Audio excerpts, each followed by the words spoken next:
tous les jours, y compris les jours fériés. Nous démarrons avec Pierre Desreaux de Pure Média. Bonjour Pierre. Bonjour Philippe. Ce sont les audiences télé. Qu'est-ce que les Français ont regardé hier soir? Eh bien, surprise hier soir, c'est M6 qui s'est classé en tête des audiences. M6 qui proposait une nouvelle soirée, déjà la 11e de L'amour est dans le pré, l'émission de Karine Le Marchand.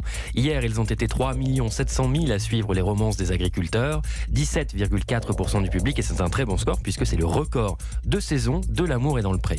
TF1 est deuxième avec le téléfilm inédit Itinéraire d'une maman braqueuse, avec Cécile Réboa que vous receviez hier dans ce studio. Cette fiction sur une femme surendettée qui décide de commettre un braquage a été suivie par 3 400 000 Français, 15,8% de part d'audience. Et à noter que c'était une soirée continue, puisqu'à 23h, TF1 proposait Surendettement, le combat des femmes, un documentaire de Marion Bayot qui était également parmi nous hier. Et bien ce documentaire a été regardé par 1 450 000 personnes, 14,6% de part d'audience. France 2 est troisième avec une rediffusion du téléfilm Piège blanc avec Astrid Veillon et Philippe Bas. 2 350 000 téléspectateurs se sont passionnés pour cette fiction sur un accident en haute montagne, 10% du public. Enfin, au pied du podium, c'est France 3 avec le documentaire historique Après la guerre, l'impossible oubli. Un doc qui était programmé dans le cadre des célébrations du 101e anniversaire de l'armistice du 11 novembre.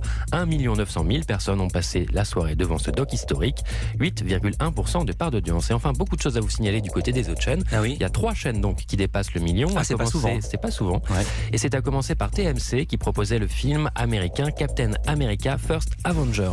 1 200 000 téléspectateurs, 5,9% du public, gros succès.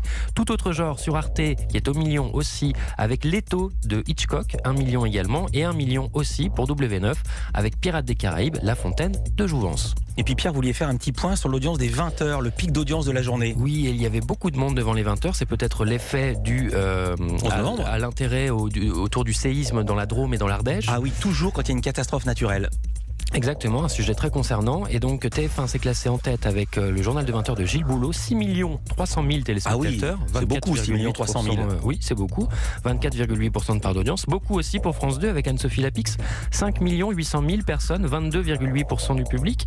Et sur M6, c'est Xavier Demoulin qui officie à la tête du 1945, suivi hier par 3 400 000 fidèles, 13,9% de part d'audience. Et enfin, un tout petit mot sur la cérémonie du 11 novembre qui était diffusée le matin sur France 2 avec Julien Bugier. Eh bien, 1 600 000 personnes ont suivi la retransmission de cette cérémonie, 23,8% du public. Donc c'est un très très très bon score. Oui, comme d'habitude, les gens s'intéressent au 11 novembre. On est ravis. Le soldat inconnu, c'est pas vous Pierre Desreaux. Non, merci, à demain.